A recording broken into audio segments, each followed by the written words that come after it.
rumike iki lho kok seneng aja. Ben. Kok iso cempala digawe mic. Kancane aku. Kondo. Katon. Ayo. Kula boten tumindak setting lho. Iya. Panjenengan sampun dakwa maneka warna dumateng Gusti Putri.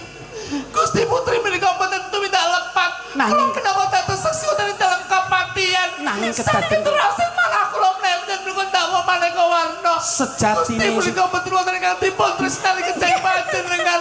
Saged terus malah kula Gusti Pati. Boten wonten ingkang dipun tresnani kejawi panjenengan. Kowe saking menika sampun dakwa. Hei, kosek.